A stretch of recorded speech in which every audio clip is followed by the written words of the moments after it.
అంబేద్కర్ గారి జయంతి సందర్భంగా ఇక్కడ ఏర్పాటు చేసినటువంటి కార్యక్రమానికి చేసినటువంటి ప్రజా సంఘ నాయకులకు మరియు అంబేద్కర్ గారి అభిమానులకు ప్రతి ఒక్కరు కూడా నేను చేసిన ధన్యవాదాలు తెలియజేస్తూ ఉన్నాను.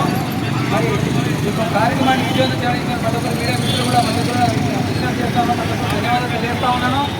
మరి అంబేద్కర్ జయంతి సందర్భంగా అంబేద్కర్ గారి గురించి ఎవరు ఎంత చెప్పినా, ఎన్ని రోజులు చెప్పినా, ఎంత సమయం ఇచ్చి చెప్పినా కూడా అర్థం చేస్తూ ఉన్నాను. మరి ఈ యొక్క భారతదేశంలో ప్రతి ఒక్క హిందువులు, ముస్లింలు, క్రిస్టియన్స్ ప్రతి ఒక్కరు వారి యొక్క మత గ్రంథాలను, వారి యొక్క దేవులను పూజిస్తారు. మరి వాళ్ళ యొక్క మత గ్రంథాలను ఏ విధంగా గౌరవిస్తారో, వారి యొక్క మత దేవులను ఏ విధంగా పూజిస్తారో వారితో పాటు సమానంగా కూడా ప్రతి ఒక్కరు తెలియజేస్తాను. బాబాసాహెబ్ అంబేద్కర్ గారిని కూడా ప్రతి ఒక్కరు గౌరవించి పూజించాలని ప్రతి ఒక్కరు తెలియజేస్తూ ఉన్నాను. ఎందుకంటే ఈ యొక్క భారతదేశంలో మనువాద ముక్కులో పోరాటటువంటి యొక్క భారతదేశానికి మనువాదానికి మరణశాసనం లిఖించి భారత రాజ్యాంగాన్ని ఈ యొక్క భారతదేశానికి అందించినటువంటి మహోన్నతమైన వ్యక్తి ఈ యొక్క బాబాసాహెబ్ అంబేద్కర్ గారని ఈ సందర్భంగా నేను ఎందుకు తెలియజేస్తూ ఉన్నాను. కాబట్టి ప్రతి ఒక్కరు కూడా భారతదేశంలో ప్రతి ఒక్క భారతీయుడు కూడా గర్వంగా ప్రతి ఒక్క దేవునితో పాటు ఈ యొక్క బాబాసాహెబ్ అంబేద్కర్ గారిని కూడా ప్రతి ఒక్కరు గుర్తు చేసుకొని ప్రతి ఒక్కరు జైబీమని అనుకోవాల్సిన ప్రతి ఒక్కరు తెలియజేస్తూ ఉన్నాను. మరి ఈ సందర్భంగా ప్రతి ఒక్కరు అందరూ మాట్లాడే సమయం ఉంది కాబట్టి నాకు ఒక అవకాశం ప్రతి ఒక్కరు ధన్యవాదాలు తెలియజేసుకుంటూ సెలవుతున్నాను. జై భీమ్. ఎంపీజేపీ రాష్ట్ర కార్యదర్శి సలీం గారు మాట్లాడతారు.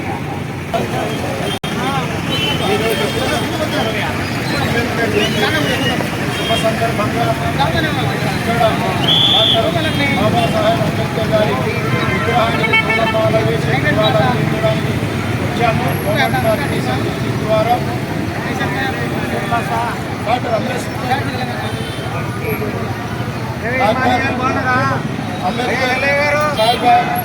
134వ జయంతి అంటే 1891 ఆంధ్రప్రదేశ్లోని ఇందోర్ మరియు గ్రామంలో జన్మించడం జరిగింది.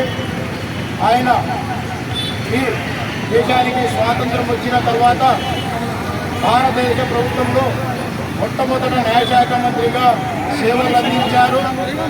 మరియు ఈ భారతదేశంలో పౌరులందరూ సమానంగా జీవించే హక్కులు కల్పిస్తూ భారత రాజ్యాంగాన్ని రచించిన మహానాయకుడు ఆయన.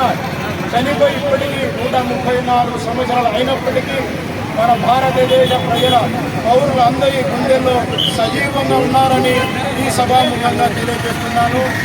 ప్రజలారా, ఇప్పుడున్న పరిస్థితుల్లో రాజ్యాంగానికి ప్రభుత్వాలు తూట్లు పడుస్తున్నాయి. ఈ రాజ్యాంగాన్ని స్ఫూర్తితో తీసుకొని ప్రతి మతస్థులు అందరూ సమానంగా జీవించే హక్కులు మనకు రాజ్యాంగం కల్పించింది. మాట్లాడే హక్కును కల్పించింది. మరియు ఎవరి మతాల వారు సగౌరవంగా పాటించే హక్కును కూడా కల్పించింది. అలాగే ప్రతి మానవుడు తమకు సమానంగా, మానవులందరూ సమానంగానే ఎప్పుడైతే భావిస్తాడో అప్పుడే దేశం పురోగతి సాధిస్తుంది.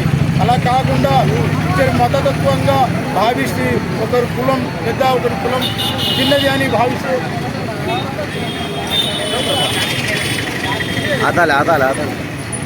ఈ దేశ ప్రజలందరూ రాజ్యాంగాన్ని కాపాడుకుంటూ ముందుకు వెళ్ళాలని మరియు ఈ దేశ పౌరులందరూ రాజ్యాంగాన్ని కాపాడుకోవాల్సిన ఎంతైనా అవసరం ఉందని ఈ సభాముఖంగా ఇక్కడ తెలియజేస్తున్నాను.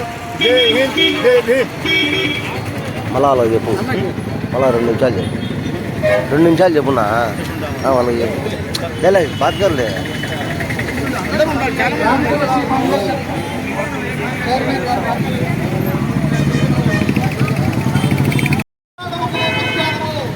ఏ దేవుడు ఏ జీవితంలో ఎవరు కూడా సమస్యలు పరిష్కరించలేరు. తన సమస్యలు పరిష్కరించాలంటే పోరాటం ఒకటే. టికెట్ చెప్పి మా అంబేద్కర్ సూత్రాన్ని ఆల్రెడీ ఆయన చెప్పినాడు, ఆచరించాడు. ఏ దేవుడు కూడా సమాజాన్ని మార్చలేదు. ఈ విషయాన్ని గుర్తించండి. మతంలో పడకండి, బానిసలు కాకండి. మీరు స్వతంత్రంగా పోరాడండి. ఈ హక్కులు హక్కులు తెలియజేస్తూ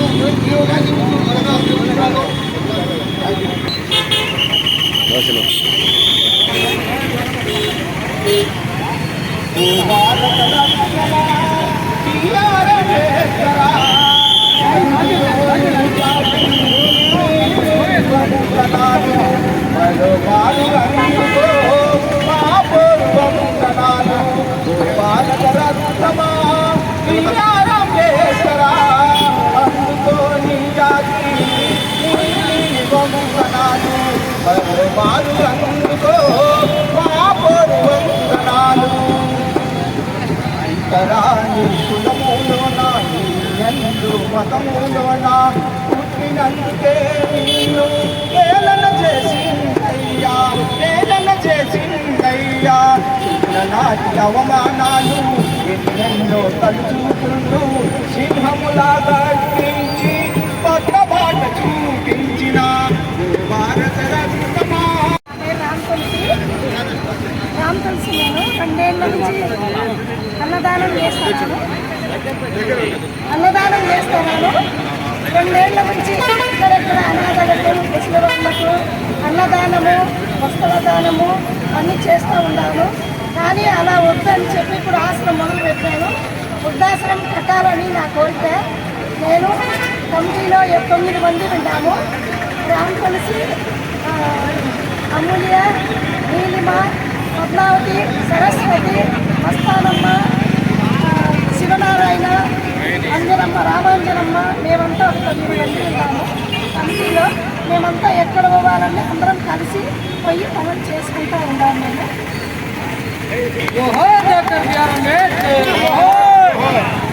ఇప్పుడు బాలమహానాడు రామాజీ వర్గం అందరికీ దళిత ఉద్యమ నమస్కారములు. ఈరోజు ఇక్కడ దళిత ప్రజా సంఘాల ఆధ్వర్యంలో నిర్వహించబడుతున్న డాక్టర్ బిఆర్ అంబేద్కర్ గారి 134వ జన్మదినాన్ని పురస్కరించుకొని ఈరోజు పెద్దలు చెప్పినట్టుగా ఈ భారత రాజ్యాంగాన్ని నిర్వీర్యం చేస్తూ కుట్రదారులు, పెత్తందారులు, పెట్టుబడిదారులు అంతా ఏకమై ఈరోజు బడుగు బలహీన వర్గాల మీద, మహిళలపైన దాడులు, అత్యాచారాలకు తెరలేపినారు. ఈరోజు భారత రాజ్యాంగాన్ని కాపాడుతున్నారు. అలాగే పాలకులకు ఒత్తాసు పలుకుతూ ఈరోజు ఈ రాజ్యాంగాన్ని తూట్లుపడిచే విధంగా తయారవుతూ ఉంది. ఎందుకంటే పోరాడితే పోయేదేం లేదు, బానిస సంఖ్యలు తప్ప అని సిద్ధాంతంతో ముందుకు సాగాల్సిన సమయం ఆసన్నమైంది. ఎందుకంటే ఈరోజు ఇంకా మనము మేలుకోకపోతే చాలా ఇబ్బంది పడాల్సింది వస్తుంది. కొత్త చట్టాలు చేస్తున్నారు దేశంలో, వాళ్ళ అధికారంలో ఉన్నారని ఒక నియంత్ర పరిపాలన కొనసాగుతుంది ఈ రాష్ట్రంలో, ఈ దేశంలో. కాబట్టి ఆ నియంత్ర పరిపాలనను తిరుగుబాటు చేసి ఎదురించి ఈరోజు ప్రజల పక్షాన్ని నిలబడాల్సిన అవసరము దళిత ప్రజా సంఘాలకు ఉంది. స్వేచ్ఛ సమానత్వ పోరులో ఇంకా మనము గమ్యం చేరుకోలేదు. ఇప్పుడే యుద్ధం మొదలైంది.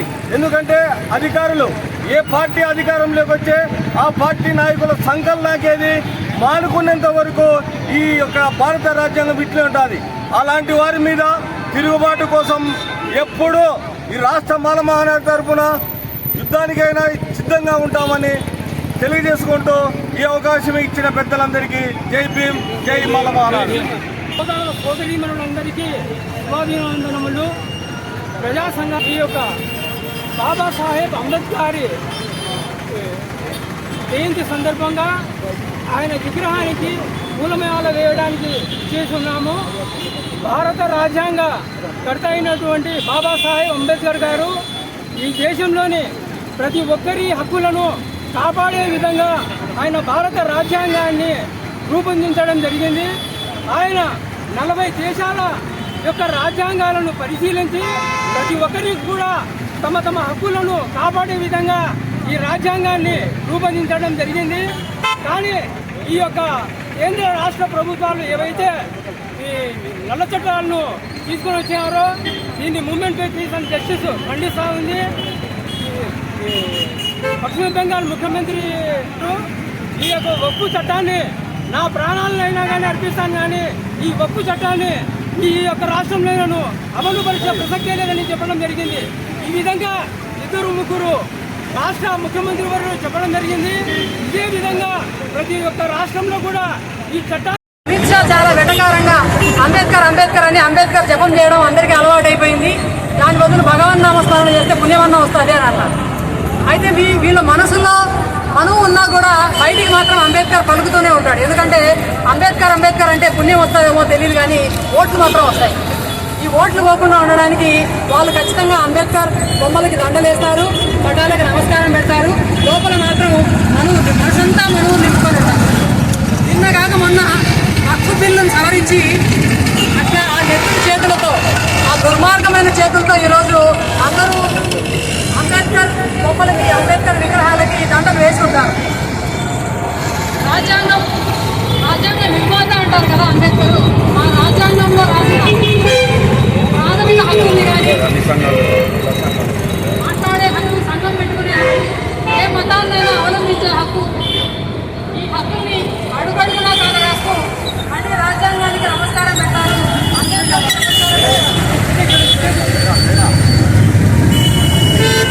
ఈరోజు హక్కుని సవరించి ముస్లింలకు ఏదో చేశారని నరేంద్ర మోడీ చెప్తున్నాడు.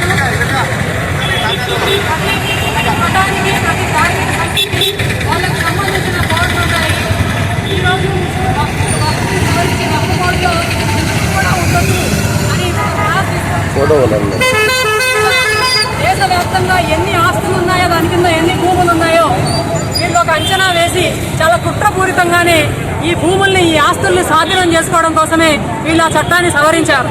మీరు హిందువులకు సంబంధించిన బోర్డులలో ముస్లింలను పెట్టారా? టీటీడీ బోర్డులలో ముస్లింలను పెట్టారా? ఎవరి ధార్మిక సంస్థలు వాళ్ళకు ఉన్నప్పుడు ఎందుకు వీళ్ళ వ్యవహారంలో మీరు చొరబడుతున్నారు? ఏ మతాన్నైనా అవలంబించే హక్కు ఉంది, ఏ మతాన్నైనా స్వీకరించే హక్కు ఉంది అని రాజ్యాంగం చెప్తున్నప్పుడు మతాన్ని మార్చుకుంటున్నారు అనే పేరుతో దళితుల మీద ఎందుకు దాడులు చేస్తున్నారు? ఈరోజు అగ్రకులాల నుంచి వచ్చిన పాస్టర్ల మీద ఒక్కరు కూడా దాడి చేయరు. అదే దళితులు క్రీస్తును, ఆయనకి ఇష్టమైన మతాన్ని నమ్ముకుంటే వాళ్ళ మీద దుర్మార్గంగా దాడులు చేస్తున్నారు. ప్రతి మనిషికి ఒకే విలువ అని అన్నాడు అంబేద్కర్. ప్రతి మనిషికి ఒకే విలువని, ప్రతి మనిషిని ఒకేలాగా చూడడంలో అట్లాంటి ప్రజాస్వామిక స్ఫూర్తిలో అంబేద్కర్ ఉన్నాడు. కానీ ఇట్లాంటి విగ్రహాలలో కాదు. విగ్రహాలను అందరూ గౌరవిస్తారు, కానీ అంబేద్కర్ ఆశయాల్ని కొంతమంది మాత్రమే నెరవేరుస్తారు. అంబేద్కర్ ఎవరి మనసుల్లో ఉంటారో వాళ్ళే అంబేద్కర్ని బతికిస్తారు. ఈరోజు ఏ ప్రజలైతే, ఎవరైతే ప్రజాస్వామిక హక్కుల కోసం పోరాటం చేస్తున్నారో, ఎవరైతే పీడిత ప్రజల కోసం పోరాటం చేస్తున్నారో, ఎవరైతే తమ హక్కుల కోసం గొంతు విప్పుతున్నారో వాళ్ళల్లో అంబేద్కర్ ఉంటాడు, ఇట్లాంటి విగ్రహాలలో కాదు. నిజంగా ఈరోజు అంబేద్కర్ బతికే ఉంటే, నిజంగా ఈరోజు అంబేద్కర్ దళితుల హక్కుల కోసం మాట్లాడితే ఖచ్చితంగా ఆయన్ని అర్బన్ నక్సలైట్ అని జైల్లో పెట్టేవాళ్ళు. దానికి ఒకే ఒక ఉదాహరణ, అంబేద్కర్ మీద ఎన్నో రచనలు చేసి, అంబేద్కర్ మీద ఎంతో రీసెర్చ్ చేసిన ప్రొఫెసర్ స్వయంగా అంబేద్కర్కి మనవడైన ఆనంద్ తేల్చంలేని 5 సంవత్సరాలు జైల్లో పెట్టారు. వీళ్ళ అంబేద్కర్ గురించి మాట్లాడేది, వీళ్ళ రాజ్యాంగం గురించి మాట్లాడేది. రాజ్యాంగ హక్కుల కోసం మాట్లాడితే దేశద్రోహులని మాట్లాడుతున్నారు. అంబేద్కర్ కనీసం రాజ్యాధికారంలోకి వస్తే దేశానికి అంతకన్నా పెద్ద దుర్ఘటన ఉండదు అని చెప్పారు. హిందూ రాజ్యం యొక్క నిజమైతే అంతకన్నా దుర్ఘటన ఒకటి ఉండదు. మనం రాజ్యాంగం రాసుకున్నాము, మనం ప్రజాస్వామిక హక్కుల్ని ప్రజలకు ఇస్తున్నట్టుగా, లేదా రాజ్యాంగం వీళ్ళ పీపుల్ ఆఫ్ ఇండియా అంటే ప్రజలు తమకు తాము సమర్పించుకున్న రాజ్యాంగం అని ఉంటుంది. పుస్తకాల్లో రాసుకున్నంత మాత్రం సరిపోదు. నిజంగా ప్రజాస్వామిక హక్కులు, ప్రజాస్వామిక విలువలు అనేవి సమాజం మొత్తం ఎప్పుడైతే ఆచరిస్తారో అప్పుడే భారతదేశం ఒక ప్రజాస్వామిక దేశం అవుతుంది అని అంబేద్కర్ అన్నాడు. స్వేచ్ఛ, సమానత్వం, సౌభ్రాతృత్వం ఇది పుస్తకాల్లో, ఇది కాగితాల్లో కాదు దేశం అవుతుంది అని అంబేద్కర్ చెప్పాడు. ఈ విలువల్ని ఎంతమంది ఆచరిస్తున్నారు? అంబేద్కర్ ఫోటోలకి దండలు వేసేవాళ్ళు నిజంగా అంబేద్కర్ చెప్పిన మాటల్ని ఆచరిస్తున్నారా? అంబేద్కర్ ఏ మతంలో ఉండే అసమానతలనైతే ఖండిస్తూ ఆయన మనుధర్మ శాస్త్రాన్ని అందరి ముందు తగలబెట్టాడు. ఈరోజు ఇదే పని చేస్తే అరెస్టులు చేస్తున్నారు. ఈరోజు అదే పని చేస్తే కుట్ర కేసులు పెడుతున్నారు. అంబేద్కర్ ఏ ఎస్సీ, ఎస్టీ, బీసీల హక్కుల గురించి మాట్లాడుతున్నారు. వాళ్ళ హక్కుల కోసం ఈరోజు అడవి మీద హక్కు కోసం మాట్లాడుతున్న ఆదివాసుల మీద ఒక మారణకాండనే జరుపుతున్నారు. వాళ్ళ మీద యుద్ధమే ప్రకటించారు. వందల సంఖ్యలో హత్యలు చేస్తున్నారు. వీళ్ళ అంబేద్కర్కి పూలదండలు వేసేది, వీళ్ళ రాజ్యాంగం గురించి మాట్లాడేది. ఈరోజు నిజమైన అంబేద్కర్ ఆశయాల్ని ముందుకు తీసుకుపోయే వాళ్ళగా ఈ దుర్మార్గాల్ని మనం అందరం ప్రశ్నించాలి. మనం 100 సంవత్సరాల క్రితం అంబేద్కర్ చదువుకునేటప్పుడు ఆయన్ని స్కూల్లో నుంచి బయట కూర్చోబెట్టి అంటరానితనం పాటించి అంత వివక్షని ప్రదర్శించడం మనం చూసాం. కానీ ఈరోజు ఇన్ని సంవత్సరాల తర్వాత, రాజ్యాంగం కూడా రాసుకున్న తర్వాత అంబేద్కర్ని ప్రతిరోజు ముఖ్యంగా సందర్భం వచ్చినప్పుడు జయంతులు, వర్ధంతులు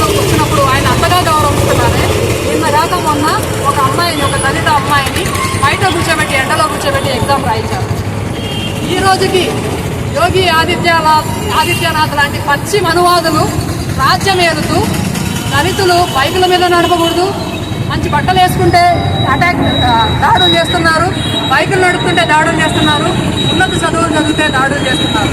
అంతెందుకు కుల నిర్మూలన కోసం అంబేద్కర్ ప్రతిపాదించిన సిద్ధాంతాలలో ఒకటి కులాంతర వివాహాలు జరపాలి అనేసి. ఈరోజు కులాంతర వివాహాలను ఎంతవరకు సమాజం యాక్సెప్ట్ చేస్తుంది? కులం బయట వివాహం చేసుకున్నారని, ముఖ్యంగా తక్కువ కులానికి దళిత అబ్బాయిని పెళ్లి చేసుకున్నాడని చెప్పి కన్న తండ్రే కూతుర్ని చంపేసే ఒక పరిస్థితి. అంబేద్కర్ ఆశయాలు ఫోటోలకు దండేసినంత సులభం కాదు. ఇవి మన మనసులో, మన జీవితంలో భాగం చేసుకోవాలి. ఈ విలువల్ని ప్రతి ఒక్కరూ ఆచరించాలి. అప్పుడే అంబేద్కర్ని సజీవంగా మనం నిలబెట్టిన వాళ్ళం అవుతామని చెప్తూ ఈ అవకాశం ఇచ్చినందుకు కృతజ్ఞతలు తెలియజేస్తున్నాను. జోహార్ అంబేద్కర్. ఈ ఏప్రిల్ మాసం మహనీయుల మాసం. ఈ ఏప్రిల్ మాసంలో బాబు జగజ్జీవన్ రామ్ గారు ఏప్రిల్ 5వ తారీఖున పుడితే, మహాత్మా జ్యోతిరావు పూలే గారు ఏప్రిల్ 11వ తేదీన పుట్టాడు. అలాగే డాక్టర్ బిఆర్ అంబేద్కర్ గారు ఏప్రిల్ 14వ తేదీన పుట్టాడు. అందుకే ఈ మాసం మహనీయుల మాసం. మరి అంటరానితనం విరాజిల్లుతున్నటువంటి సమయంలో అంటరానితనాన్ని కూడా లెక్క చేయకుండా జగజ్జీవన్ రామ్ గారు 50 సంవత్సరాలు పార్లమెంటరీగా కొనసాగిన చరిత్ర జగజ్జీవన్ రామ్ గారిది. మరి అలాగే మహాత్మా జ్యోతిరావు పూలే దంపతులు ఈ దేశానికి బీసీ వర్గాల నుండి ఎనలేని కృషి చేశారు. అన్ని వర్గాల అక్షరాస్యత లేని ప్రజల కోసం మహాత్మా జ్యోతిరావు పూలే గారు కృషి చేశారు. తన భార్యకు చదువు రాకపోయినప్పటికీ ఆమెకు చదువు నేర్పించి, ఆమె చదువు నేర్చుకున్న తర్వాత ఈ అక్షరదానం చేయించిన ఘనత పూలే గారిది. సూత్రులు చదువుకోకూడదు, సూత్రులకు చదువు వద్దు, సూత్రులు ఆస్తి సంపాదించవద్దు, సూత్రులు ఉద్యోగం చేయవద్దు అని వివక్షత చూపుతూ బానిసలను చేసుకున్నటువంటి ఈ మనుధర్మ సిద్ధాంతంలో పూలే గారు, సావిత్రి గారు ఇద్దరు ఎదురొట్టి పోరాడి రైతు పాఠశాలలు పెట్టి చదువు నేర్పిన ఘనత వాళ్ళది. మరి అంబేద్కర్ గారి విషయానికి వస్తే, ఈ దేశంలో అన్ని వర్గాల వారికి సమాన హక్కులు ఉండాలని రాజ్యాంగంలో పొందుపరిచినటువంటి ఘనత వారిది. అయ్యా మేము చెప్తున్నాం, రాజ్యాంగంలో మేము సొంత ప్రపంచం కోరడం లేదు, ఆర్టికల్ 17ను ఎందుకు అమలు చేయడం లేదని పాలకులు ప్రశ్నిస్తున్నాం. ఆర్టికల్ 17 కులం పోవాలి, సమానత్వం ఉండాలి అని చెప్తా ఉంది ఆర్టికల్ 17. మరి కులం పోవాలని, ఆకలి లేని రాజ్యం రావాలని చెప్పేసి అంబేద్కర్ గారు ఆయన ఆర్టికల్ 17ను పెట్టాడు. అలాగే ఆర్టికల్ 14 చట్టం ముందు అందరూ సమానులే అని చెప్తూ ఆర్టికల్ 14 చెప్తుంది. ఆర్టికల్ 14ను ఎందుకు అమలు చేయడం లేదు అని చెప్పేసి కూడా ఈ పాలకులను ప్రశ్నిస్తున్నాం. మరి ఆర్టికల్ 19 ప్రకారం ఈరోజు మేమంతా ఇన్ని ప్రజా సంఘాలుగా మాకు ఆర్టికల్ 19 ఇచ్చినటువంటి హక్కుతో మేము ఈరోజు ఈ రోడ్డు మీద నిలబడి మా హక్కుల్ని ఈ ప్రభుత్వాలు ఎందుకు కాలరాస్తున్నాయని చెప్పేసి ప్రశ్నించడానికి అంబేద్కర్ గారు రాజ్యాంగంలో ఆర్టికల్ 19 పెట్టాడని చెప్పేసి ఆ ఆర్టికల్ 19 ప్రకారమే మేము అన్ని వర్గాల ప్రజా సంఘాలుగా, కులాలుగా ఈరోజు రోడ్డు మీద మాట్లాడగలుగుతున్నామని చెప్పేసి కూడా తెలియజేస్తున్నాం. అంతేకాకుండా అంబేద్కర్ గారు మాకు ఓటు హక్కు ఇచ్చాడు, అందరికీ ఓటు హక్కు ఇచ్చాడు.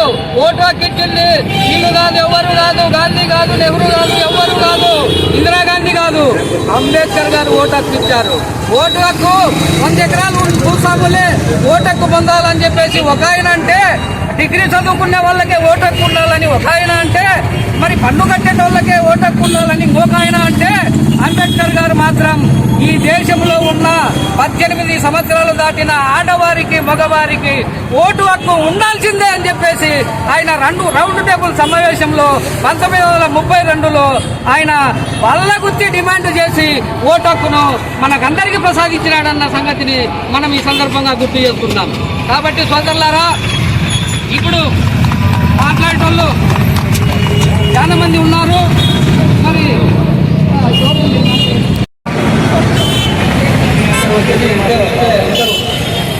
ఆయన చేసిన మన రాజ్యాంగాన్ని రాసినందుకు ఆయన స్మరించుకుంటూ చాలామంది గెలిచి జరుగుతున్నారు. ఈరోజు మేము కూడా అంబేద్కర్ కృష్ణ గెలిచిన తరఫున ఇక్కడ ఆయన జయంతి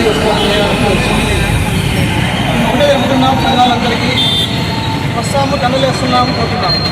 అంతేకాదు ఆయన చేసిన ఆయన రాసిన అలా కాకుండా వర్క్ అనేది ప్రతిరోజు కనీసం అంటే 10 మంది నేర్పించడానికి అవసరం ఉండాలి. ఆ విధంగా చెప్తేనే మన రాజ్యాంగం గురించి, మన హక్కుల గురించి ఎవరు తెలుసు. నాకు ప్రతి ఒక్కరికి కూడా రాజ్యాంగం గురించి లేదు. కాబట్టి వాళ్ళకి ఎవరైనా ఇతర అధికారులు కానీ నాయకులు కానీ మాట్లాడుతున్నారు. అదే రాజ్యాంగం గురించి మన రాజ్యం తెలుసుకుంటే, మనం మాట్లాడలేని కమిటీల గురించి తెలుసుకుంటే వాళ్ళు భయపడి మన హక్కుల గురించి తెలుసుకునేందుకు ఆ పని చేయడానికి ముందుకు వస్తాం. ఈ అవకాశం దొరికినందుకు movement for peace and justice ధన్యవాదాలు. జై హింద్, జై భారత్.